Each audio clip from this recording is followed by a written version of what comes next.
Welcome back to the Sales Problem Podcast, and welcome to Season 3, Episode number 5. Here is what we're going to give you today. This is an episode on building better salespeople. We're going to strip away all the BS and get down to just the core building blocks of what salespeople need to do to create sales growth. So if you want to get stronger at sales, if you want to differentiate and win more deals, and if you want to handle the price objection like a pro, stay tuned for our guest, Lee Salz. I'm your host, Daniel Burns, and joining me is my co-host. Hold on a second. Steve isn't here today, so I'm going to do what every good sales guy does and just kind of improvise a little bit. Steve's day got turned upside down, but the show must go on.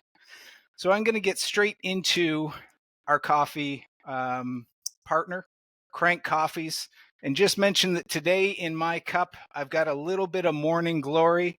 So just a reminder to all of our listeners, if you click the link in the show notes, go to Crank Coffees, type in the Sales Problem Podcast 15. You're going to get a discount for the coffee. Always fantastic. We know salespeople love coffee.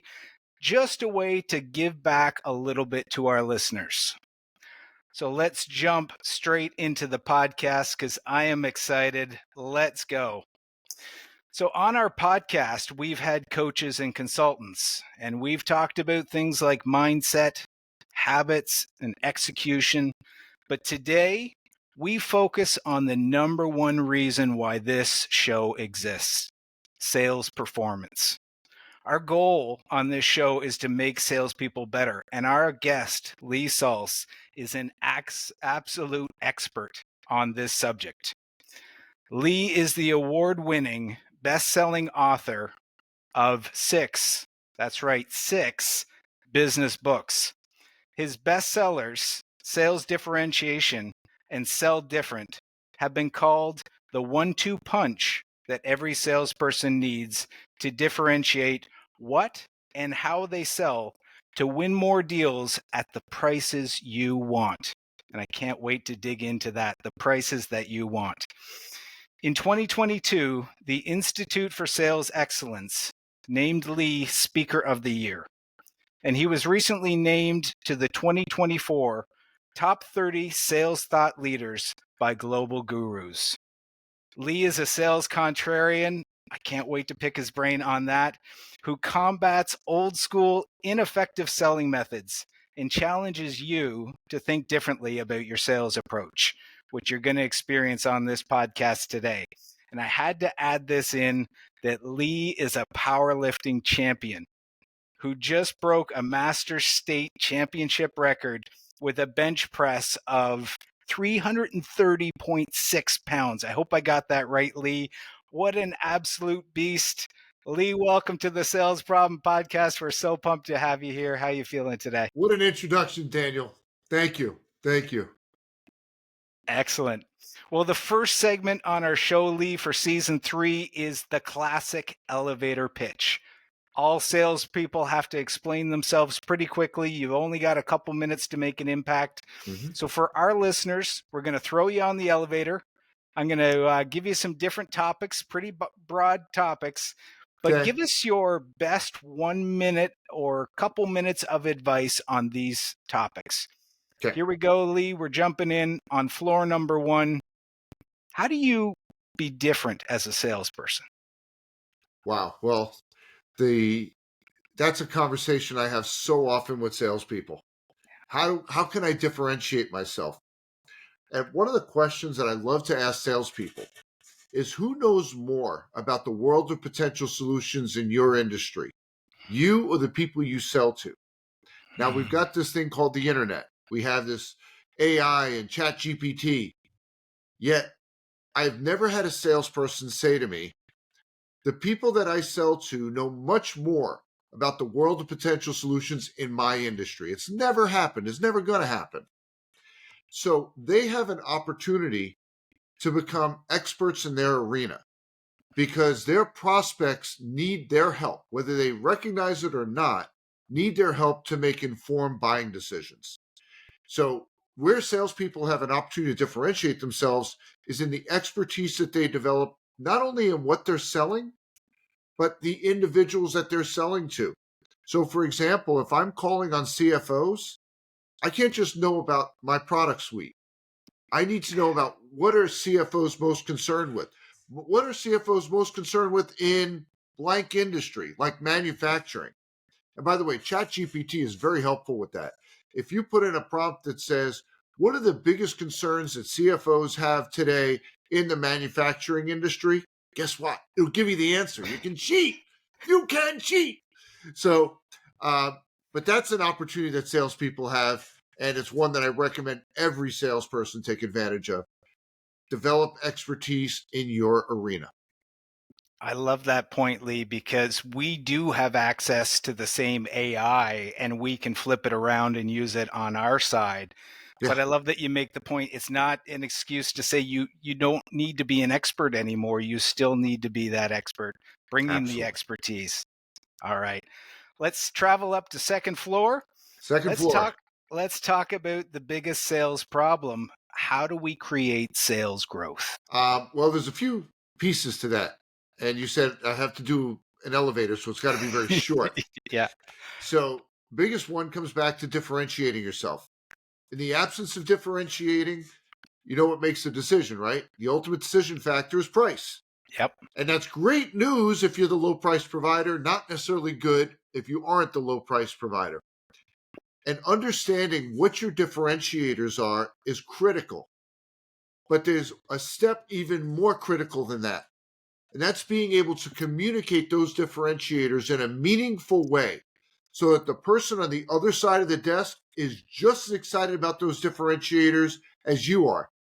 Because if you can't do that, if you can't get that person on the other side of the desk just as excited about those differentiators, all roads lead one place. So you know where that is, Daniel? Price. I love it. That makes me think of the question that I was trained to ask. If you say something to a prospect, anticipate that they may just say, "Who cares?" Mm-hmm. If you can't make them care about that, then it's really not a meaningful statement. It's got to land with them. They've got to get excited, or it's got to move the sale forward. Absolutely. Nice. Let's move up to floor number 3. Talk to me about competition. That's one that salespeople always say, I've got lots of competitors. It's tough out here, Lee. It is tough. Yep.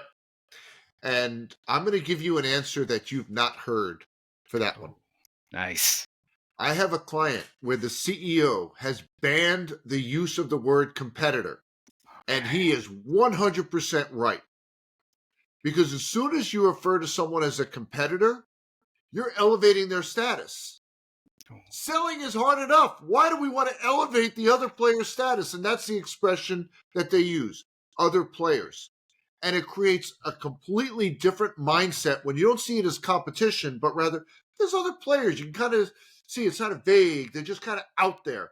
As soon as you say competitor, you're thinking, let's put on the boxing gloves and it's going to be tight. It's either me or you that's going to come out of this thing.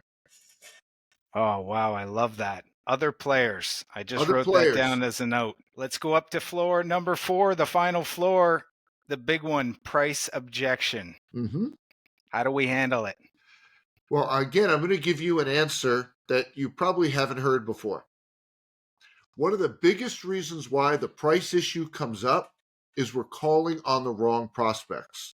So if you're calling on someone that will never perceive meaningful value in what you're offering, then you get to the finish line and you lose on price and you go, yeah, we never should have even been in that deal. And think about how much selling time, which of course translates to cost, has been wasted on a deal that you say, yeah, we never should have even been in there. So, Daniel, does your audience like free things? Oh, absolutely. Of course they do. I've got Yeah. something free. I've got a URL. I've got a target client profile document, and I'll come back Okay. to that point in a second. It's a tough URL for everyone to remember. It's targetclientprofile.com. And I have a 9-step worksheet that will develop clarity so that you know exactly which prospects to pursue and most importantly, when. Now, you notice I said a target client profile. Most people talk about an ideal client profile. Yeah. And I think that's a huge mistake for salespeople to be given an ideal client profile. Okay. I told you I'm a sales contrarian, and this is one of Yeah. this is one of those spots. So an Nice. ideal client profile says if all the stars were to align, this is the kind of business we'd love to have. It's like a lottery ticket. It's a one in a gazillion chance that you stumble across one of these opportunities. A target client profile says this is who will perceive meaningful value in what we're selling. Every sales minute, every business development minute should be invested in the pursuit of those opportunities. So it's designed to give salespeople such clarity and say, this is what the right opportunity looks like, feels like, tastes like, and then they focus their campaigns on those. I love that. We're going to put a link in the show notes. Great. Do you want me to say that again? Because I know it's tough to remember. Absolutely. Give it to us again. It's targetclientprofile.com. Excellent. So what you made me think of, Lee, the way that I've looked at different territories before is sometimes it seems like there's a third, and a third. There's a third of clients in the territory that seem to really value the things that we bring to them. There's a third that are kind of, sometimes they do, sometimes they'll go to the competitor, sometimes they'll just buy on price. And then there's But they don't go to competitors, right? They go to other players. Other players. Other players. You got me already. I took us down a floor, Daniel. Nice. And then the last third seems to just be transactional. They're the clients that just won't get it. It doesn't matter what we say. It's price, price, price. There's no relationship. It's transactionally driven. And is that you want to look for the players that are in the kind of first third or second third and focus on them. Right. So, for example, when you get into that document, that profile, one of the steps is size. A lot of times in what we're selling, there are prospects that are too big. There are ones that are too small relative to meaningful value. If they're so big, they won't perceive enough meaningful value. If they're so small, they won't perceive enough meaningful value. So it's like the three bears. What's just right? And when I say size is different in every industry and everything that you're selling. Is it units? Is it employees? Is it locations? How do you define size? And it's extremely rare that I work with a client that says, yeah, size doesn't matter. Size matters. Size matters. Nice. All right. So next question, Lee, is, our audience is salespeople, business leaders, business people, sometimes even coaches. From your unique background and your experience, what's the one piece of advice that you want to get across to our listeners that they can only get from somebody like yourself? Okay. I'll give another example again about being a sales contrarian. I'm going to start an expression, Daniel. You fill in the blank. Okay. You're only as good as your blank sale. You're only as good as your last sale. That is the worst expression ever uttered. You're right. You got it right. That's the way it's spoken. Okay. But it is the worst expression ever. And this is what messes with salespeople. And this is why compensation plans are screwed up. They reward for yesterday, nothing driving towards tomorrow. That expression should be you're only as good as your next sale. Right? When you drive a car, you got a little rearview mirror, but a big window because you're looking at what's coming. Let's not worry about yesterday. We need to worry about tomorrow. And that leads me to what I call the business developer's mantra. Okay. And if you embrace this expression, you will have success at levels you never dreamed possible. You ready? Give it to me. Every deal must yield two more. Every deal must yield two more. Think about that from a mindset perspective. Wow. I land an account, great, but I got to get more juice out of that. Yep. So maybe there's another location. Maybe there's a referral outside of there. There's so much more that we can be getting. But what happens is we spike the ball because we got the win. Yay. Now I got to go find something else somewhere. And what you wind up with is if you buy into you're only as good as your last sale, you get the sales EKG effect. Have you ever come across that? No, it's sales. Okay, I'll show you. Yeah. It's a visual. Okay. You do the right things, you do the right things, you do the right things, you land a piece of business, get a fat commission check. Lazy, lazy, lazy. Then our manager comes along and says, Daniel, how about doing those right things again? Okay. do the right things, do the right things, do the right things, land another piece of business, fat commission check, lazy, lazy, lazy. It's a cycle that keeps repeating itself if you believe the expression is you're only as good as your last sale. But if you embrace this concept of you're only as good as your next sale and the business developer's mantra, every deal must yield two more. You bring in a deal, one becomes two becomes four becomes eight, and it keeps mushrooming for you. So you get kind of a compounding effect of That's your right. actions. And, what it brought up for me, Lee, is that once you've got that relationship, you've made that sale, that is the perfect client to sell something to because Right. you've got a relationship. It's easier to sell to somebody you've already Right. sold to. So why go out and find a brand new customer when you can try to keep coming back to the well, see what else is there for solutions? Actually, there's a hybrid of that. Okay. There's a strategy that I teach where on the one hand you ask for referrals, great, Yeah. and that's one conversation. But let's say you work with VPs of manufacturing. Guess what? VPs of manufacturing know each other. They go to conferences together. Yeah. They know where to find those people better than you do. Mm-hmm. So the strategy is called If You Were Me. And it starts like this. Daniel, you've been working with us for a number of years, so you're familiar with the quality of what we offer and the breadth of what we offer. If you were me, what associations would you be active in? What conferences would you attend? What events would you go to? What would you be reading to meet more people like you? Sales is an open book test, and we make it so much harder than it needs to be. And that little piece at the end to meet more people like you, Mm-hmm. it strokes their ego. Oh, yeah. It invites them to respond. See, here's the thing about human nature. People are fundamentally gracious. We want to be helpful. But there's always a but, Daniel. But we don't do anything unless we're asked. So your Yes. clients have information that they're not sharing with you, not because they're mean people or they're bad people. It's because you haven't asked for it. And I've got countless stories where I've worked with clients on that strategy and the amount of information that's come back to them. You want a story? Yeah. Okay. Love one. So this individual sales rep I was coaching, I gave him the assignment to have 10 if you me conversations over 2 weeks. He got 7 done. During one of those conversations, he found out about a technology council in his own backyard. He didn't even know it existed. Its members were IT executives he had been trying to cold call into and failed miserably. And his client says to him, I can bring you as my guest if you'd like. Yeah. Here's the best part of the story. 6 months later, he was invited to present at this organization that he didn't know existed prior to the If You Were Me conversation. And its members were people he was trying to engage with through prospecting. I love it.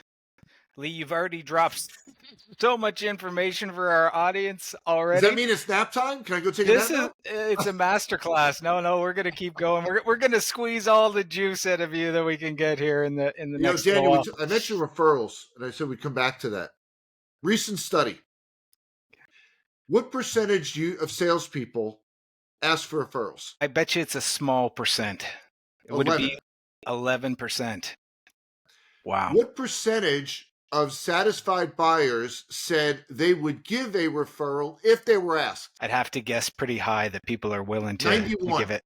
Yes. See the disconnect? 11% are asking, 91% are saying, of course I would do it if I was pleased with what I bought. You don't ask, you don't get. Absolutely. So what do you think salespeople are really doing wrong that you would say, other than what we just discussed, that is something they really need to look at correcting? I don't like to use the word wrong.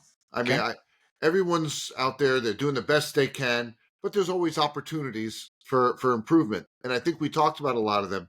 And part of it's on us on the sales management community. Mm. For example, sharing with them that the expression is you're only as good as your last sale. That's not helping them. Yeah. So Lee, I want to pivot a little bit to your powerlifting because I'm super I'm super curious to Yes. see if you think there's a link between success in sports and success in sales. Because when I think about what you're doing in that arena, the amount of discipline, the amount of consistency, the fact that you have to be uncomfortable in order to achieve that, is Hmm. there a correlation between success in powerlifting and success in sales? Huge, huge. First of all, you can only compete against yourself.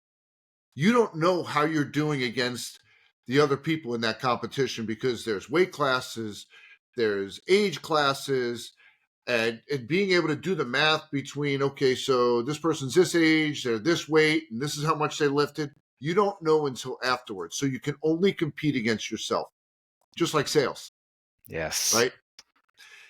Have you ever seen a powerlifting bench press done? It's not like the gym. I've just seen it on TV, but never really seen it live. Okay. So in the gym, you just see you kind of take the weight off and you bring it down to your chest some way and hope to get it back up. That won't get you anything at a meet, a powerlifting meet. Okay. So they'll give you a lift off. You have to hold the bar like this until you get a start command. Then you bring it down to your chest and it sits here until you get a press command. Ooh. Then you bring it back up and you have to keep it locked out until you get a rack command. During that lift, your feet have to remain flat on the floor. Your shoulders and your butt must remain in contact with the pad the entire time. So if you miss the commands and you just go like this, doesn't count, even though you got the weight up. Okay. If you bounce it on your chest and rather than pause it and wait for the press command, it doesn't count. If your shoulders come up, if your butt comes up, your feet move, it doesn't count. So you need to practice the technique, Mm. not just the weight. So again, a parallel to sales.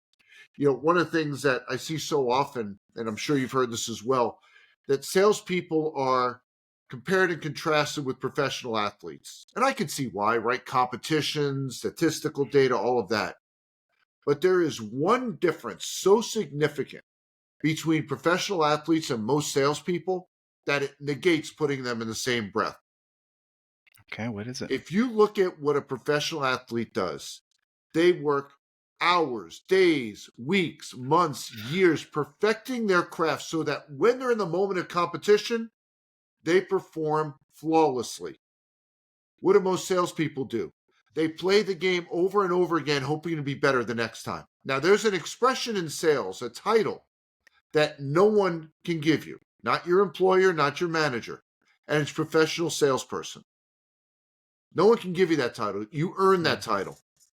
And the way that you earn that is that you do something every day, every single day. It includes weekends, it includes holidays, every day to make yourself more valuable to your prospects and clients tomorrow. I love that. We've talked on the podcast before about the fact when we talked about presentations Mm, and how often we see people just get up and kind of wing it, and the yep, difference between a pro and somebody who's just okay or right. below average is the fact that they don't put the time in to Absolutely. practicing. Yeah, that's Absolutely. a differentiator. Talk to me about, it sounds like when you're lifting then, I would think, and I'm a personal trainer so I benched a little bit, Yeah. but thinking about the fact that it looks like it's mostly physical, but it sounds like there's a lot mentally that you're calculating too, between the different commands and making sure that you execute so that it counts. And I think execution in sales, that sometimes it counts, sometimes you don't quite hit it right, that your timing isn't there. Here's the reality you can't think. Huh. Like when salespeople go into a meeting and they're thinking about what questions am I going to ask? What am I going to tell them? You're not listening, Yeah. right? And just like in this meet, just to paint the picture. So you got the bench. I've got a referee on one side of me, a referee on another side of me, a referee behind my head, someone giving me a lift off, two spotters on the side. There's a lot of people around. It's almost like a surgical procedure. I can't think about, are my feet moving? Are my shoulders in place? Is the bar straight? I just have to execute. So Mm. if I haven't practiced, and I see this all the time in meets, people that haven't practiced delivering it in that form, and they fail. It's not that they weren't strong enough, that they didn't develop the mastery of the technique. And that's the parallel to sales, the mastery of the Mm. technique. Awesome stuff, Lee. Let's shift over to how the game is changing. I'm really interested to get your perspective on the industry and thinking about reps today Mm-hmm. versus, I used to sell photocopiers 25 years ago. So it's a Yeah. different game then than it is for me today. But thinking about the next generation, what do they need to be focused on that maybe a rep from 10 or 15 years ago really doesn't need to be focused on? What's the differences that are happening? I think the answers are different, but the question is the same. And the question is, what do my prospects and clients need from me to perceive value in the relationship? Okay. And the answer to that question 25 years ago is very different than it is today. And it'll be different again tomorrow. And we need to continually ask ourselves that question, that meaningful value question, because that's how you differentiate yourself. I would suspect that knowledge, information is so much more readily available right now versus what it was when we would come in and Yeah. give everyone specs and feeds. That certainly changed. How does somebody really kind of create extra value in today's world? Is there any tools, apps, things that you'd say, well, now we've got this, so it gives you that piece of leverage that we didn't have 10 years ago? Well, everyone's afraid of AI, right? What's it all going to mean? And there's some scary parts, but from a sales perspective, if Yeah. you aren't using something like ChatGPT to get better intel to prepare for your interactions, you're missing a huge opportunity. A wonderful tool. I use it all the time. Yeah, I've gotten onto Chat GPT, especially for research, and Yeah. it's amazing. It used to be incredible just to throw something into Google, but then Yep. you get pages of results. And with Chat GPT, it's just that answer that you're going to search for in seconds. Well, for example, you're putting together an important email that you're sending to a prospect. Well, run it through ChatGPT and ask ChatGPT to make this a better message. You don't have to do all the legwork. You don't need a professional editor. It exists. It's free. Love it. So I'd like to flip things, Lee, because on the sales contrarian side, Yes. I love that idea, by the way. That's in a lot of the presentations I do is contrary action. Mm-hmm. I talk about, especially as a coach too, I love to challenge people and say, what's the opposite of the thing you've been doing? And is there some value that might be in that? Mm-hmm. Things you've never tried before. So if I'm a salesperson and I'm thinking about training and getting sales training, but when you look at it, do we really need to overcomplicate things? I mean, isn't sales, when it comes down to it, people buy from people they like. So you go out and you talk, you build some relationships. Is it more about being likable, or is it more about, well, I've got this sales technique, I've got sales information and training, that's what's going to make me effective? Or is it more about, I'm good with people and that's all I Mm-hmm. really need? As long as I'm active and I'm making friends, everything else is going to take care of itself. What's your thoughts on those two schools? See, I think there's actually 4 criteria that buyers use when they're deciding which salesperson they're going to buy from. Okay. You mentioned like, Yep. trust, right? We've heard like, trust, Mm-hmm. someone who has solution expertise, which we've talked about earlier. The fourth one is one that we haven't talked about yet, and it's Okay. empathetic expertise. Here's the thing: if you have solution expertise, but you're not very likable, don't really trust you, and you lack empathetic expertise, you're not going to sell much. But if you have empathetic expertise, you're more likable, people trust you more, and you come across as having even more solution expertise than you actually have. And what I mean by empathetic expertise is you understand the wide array of emotions that a decision influencer is experiencing, and you convey that understanding to them. So it's not just internalized that, yeah, I understand how they're feeling, that they come across this. And here's the easy measurement. They say, you know what? He gets me. Ah, It's that simple. He gets me. And if you think about the relationships that you have, there are people out there that you go, he gets me or she gets me. They understand how we're feeling. One of the things that you've heard, I mean, if you've been in sales for 2 minutes, you've heard this, is that people buy based on emotion and justify their decisions with logic. I mean, how mm, many times have you heard that? Hundreds, thousands? yes. Now, if I recorded 100 discovery meetings, I'll bet you at least 99 of them, maybe even all 100, were entire logic conversations. There was no emotion whatsoever in that discussion. Everybody's heard the expression, so few actually engage emotion when they're selling. And several months ago, I had this epiphany. I said, if everyone's heard it, why is no one doing it? And it reminds me, I have two sons play college baseball. Actually, one is playing in a playoff game right now. The other one's already graduated. And I thought back to their baseball skills. I could say you need to hit the ball hard. But if I don't teach you how to hit the ball hard, it doesn't really matter. And that's the flaw in what we've done with salespeople. We haven't taught them how to engage emotion during those interactions. So I developed a methodology around that. So if you take a discovery meeting and you think of all the issues that you address for, put in the title, a VP of manufacturing, for example, there's a way that VP feels about those issues before you ever walk in the door. Well, how do they feel about those issues and why do they feel that way? Again, ChatGPT can help here. Then, after that interaction with you, how do you want them to feel about those issues you address as you're walking out the door, and why should they now feel that way? The discovery meeting is the bridge connecting how they felt before to how you want them to feel afterwards. And if you master that, you now have empathetic expertise. That is brilliant. It's that may be the best thing ever said on this podcast. Oh my gosh. Wait, I got to get a commission. Empathetic expertise. Like you just brought so much up for me while you were saying that, especially when you said he gets me. Because I have had that experience where I knew I asked the right questions. I uncovered the right needs.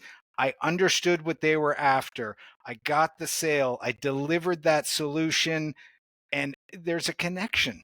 Yeah. And there's other times where you've missed it.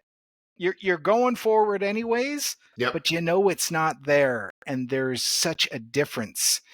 Absolutely. And then you made me think of the reasons why people buy. It's not 100 different things from one particular industry and one particular buyer. It's generally 5 or 6 things that, when people buy, they tell you, here's the reason I bought. And it's not completely different for every prospect thereafter. Right. So can you ask those questions to uncover the reasons, which is like digging deeper below the surface, getting into the feelings that they're going to have and trying to paint that picture of you're here now, but let's get you to this place. And I've done it for so many other people. And they know that you know their industry, you know their needs. I'll give you an example of this. Okay. Just earlier this morning, I have a client. They're in the kitchen remodeling space. And I'm developing a consultation strategy program for them. And we're talking about deal obstacles, concerns, objections, stalls. And one of the ones that they sometimes encounter is the person says, I can't make a decision on the design. And when I first talked with them about their strategy to navigate that, it was all around logic. But when this person is saying, I can't make a decision on the design, this is emotional, right? Because they're trying to figure, God, what do I want my kitchen to feel like? And because you're in the kitchen so much, I don't want to be wrong. I don't want to hate it. I want to love it. And so as soon as we started talking about the emotional aspects of it, the strategy to navigate that issue completely changed. Remember, I mentioned before about expertise. I reminded them, I said, this is your arena. You have expertise. Don't just leave it out there and say, well, let me know when you make a decision. Guide them. Lead Yes. them down the path, help them make an informed decision. I agree with that. People need a bit of a recommendation when they don't know what the natural answer is and they're looking for our guidance to help them because we're the experts. Exactly. Let me transition over to because I really want to nail this price objection because I think Sure. you've got so much great information on this. And there are reps that I just inherently see they get value. They want to sell on value. They're not going to go to price until, it absolutely happens and they can handle it pretty well. And then there are reps that just mentally, I think, get caught up in price. Every customer wants the lowest price. They won't Yep. buy from me. I'm dealing, against the bottom level competitors. And what is the differentiator between those two reps? Why do some people kind of gravitate towards I have to sell value while others tend to fall to I have to match price? Well, there was a study done recently, and you may have come across it. 50,000 salespeople were interviewed around the price issue. Did you see the study? No. And it was to get to the root cause of why the price issue comes up. And they came away with that answer just from this 50,000 salesperson study on why the price issue comes up. Do you know what was revealed? No. It's because the buyer's a jerk. It's their fault that they don't perceive meaningful value in what we're selling. It never dawns on us and go, maybe I did something wrong here. Yes. See, I don't see this. You mentioned a price objection. I don't see it as a price objection. I see it as constructive criticism.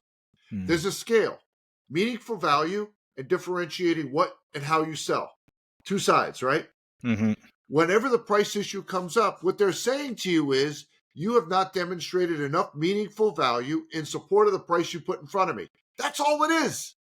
And if you're hearing that often enough, you need to retool your approach. It's kind of a look in the mirror moment where you have to take a good hard honest look and say, yeah, am I differentiating? Am I adding value, and am I worth a few Yep. extra dollars? And yeah. And when I talk to salespeople, a lot of times they reach out to me when they're interviewing for a job. And I remind them, I say, you've got to interview them as much as they're interviewing you, and ask them about what differentiates whatever it is that they offer. Because if you don't buy it, you can't sell it. And that's got to be part of the interview process. That's got to be part of your due diligence. Looking at them across the desk, and if they're giving all this flowery language, like, well, we're the market leader and the best of this, run. You need something tangible. You need meat on the bones if you're going to differentiate in a meaningful way. Yes. Let's shift to your books, Lee. Sell Different and Sales Differentiation, 19 Powerful Strategies to Sell More at the Prices That You Want. Can you give our audience a couple strategies that when the idea to write these books came, what ones were kind of the most exciting ones where you said, I can't wait to get pen to paper or start typing? And well, it's like asking me which of my children are my favorite. Can't do that. I mean, but there's strategies in there. I'll tell you ones that I get a lot of feedback on. In sales differentiation, there's a chapter around reference requests. Remember, I say differentiate how you sell. Yeah. So you get the request, hey, can you give me 3 references by 5 p.m.? I call it the old 3 by 5. And salespeople, we see it as a task. Like it's a rubber stamp, I'm getting the deal. So we just find 3 names from the database just to satisfy that request, send it over, go, done. Doesn't dawn on us that they sent that same request to 2 other salespeople. And if you take a step back and you say, why does a prospect conduct reference checks? It's because decision-making carries with it risk. If you make a decision and it goes wrong, they're going to find who did it, and your career could be in jeopardy. So if we say this due diligence step is super important, how can we differentiate ourselves in a meaningful way? So when someone asks for references, don't just salute and say, no problem. Ask 2 questions. What is it you're hoping to learn during these conversations, and who's making the call? Because I want to align my clients with what they're trying to do as part of due diligence. Well, I want to learn about the onboarding experience. Great. and it's going to be me that's making those phone calls, and I'm the VP of manufacturing. Well, let me connect them with VPs of manufacturing that have recently gone through our onboarding experience. See, if I can create a better experience during the reference stage and show that we care that you are able to conduct that due diligence, I'm differentiating myself. Now, I don't just give them names and phone numbers or names and email addresses. What I do is I give them a narrative.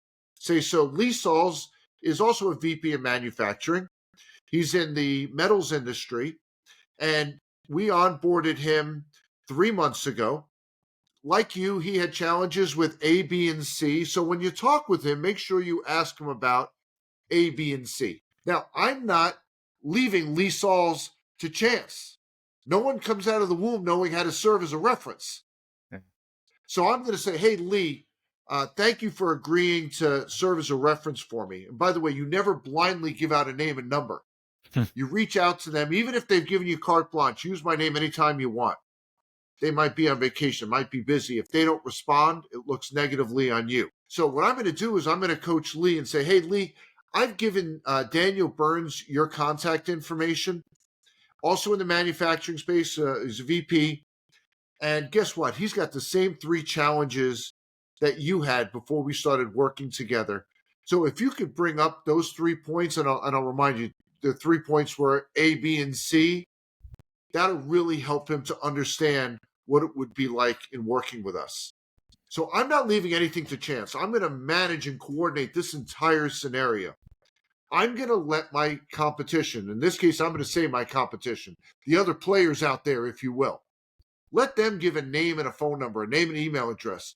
I'm going to orchestrate an experience that sets the stage for what it would be like to work with me. That seems like one of those good to great to pro moments, because you're really then picking the specific person that's going to speak to that client's issues and really hammer things home, and way more powerful than probably anything we would say in the the sales pitch up to that point, because it's coming from an actual client. So it comes back to what we talked about earlier, empathetic expertise. I get it. You're fearful of making a wrong decision, and that's why you're conducting this due diligence step. I understand that.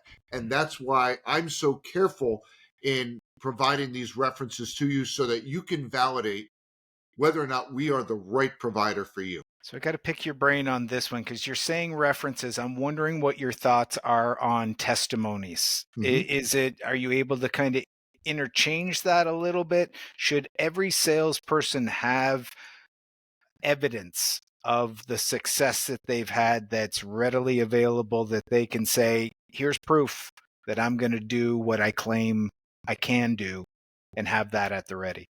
It doesn't hurt. Yeah. But here's the thing. Every company can roll out a couple of names and say, hey, here's a case study. Here's a great story. Yeah. It doesn't differentiate you. It's like, yeah, okay, that's interesting. But if I can connect them to have a conversation, the right conversation, that's a game changer. Okay. Love it. So, Lee, I've really enjoyed the time that we've had. Our I guests, have as well. It's been fun.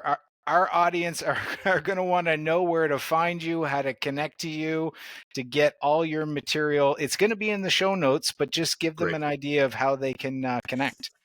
First of all, I'm on all the social media platforms, so I welcome your invites, particularly on LinkedIn. My website is Sales Architects, that's plural, salesarchitects.com. And you can learn more about what I provide and my work with clients. And there's tons of videos and content up there. If you enjoyed our conversation today, that's the way I deliver my videos as well. Anything, Lee, that I should have asked you that I didn't ask you that is particularly important for our audience? Only if we have another 20 hours to talk. I got a whole... I could go for it. Daniel, I got 26 of these sales contrarian concepts, so... All right. You want one more? Yeah, give us one more. One more. So salespeople love to use the word help all the time. We help our clients do blah, blah, blah, blah, blah. So let me paint a picture for you. You're walking down the street, and by the way, this was fictitious, and then my son actually had this experience. Okay. Walking down the street, and you get to the corner, and you notice an elderly woman struggling a little bit, and you say to them, "Would you like me to help you cross the street?" And she takes her cane and whacks you upside the head and says, "Who said I need help?" But an elderly gentleman overhears the conversation and says, "You know what? I would greatly appreciate you helping me cross the street." Hmm. Unless someone has expressed an interest for help, it's an insult.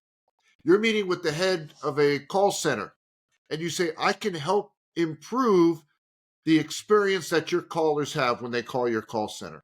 You've just insulted that manager unless they've said, "We're not happy with the experience that callers are having." So until they say to you, "We want help," you can't say it. Makes me think of, don't offer me solutions to problems that I don't have. Right. Yeah. And also in the coaching space, how many coaches are there to give advice? And it's Mhm. advice that nobody asked for. Right. And it's not well received, is it? It's never well received. And there's supposed to be questions that come before that and no Yes. questions asked. And Yes. I think I've seen that in sales thousands of times, Lee, where it's Amen. like, yeah, I missed the Amen. first part. I jumped to the second part and now I'm in trouble. Yep. Exactly. Exactly. Awesome. Well, listeners, do you feel like you're ready to break some sales records? I know that my sales, our listener sales, will all be stronger from listening to Lee. Lee, today you've helped us solve the sales problem, and you've gave our listeners some new knowledge that they need to thrive and succeed. You've helped them grow by enhancing what they know. Listeners, I have to remind you, we love you. We appreciate you. Thanks for listening. And if you've learned from the podcast today, send it to a friend, somebody who needs to listen, and share all of Lee's links. Until the next episode, keep building the best version of you.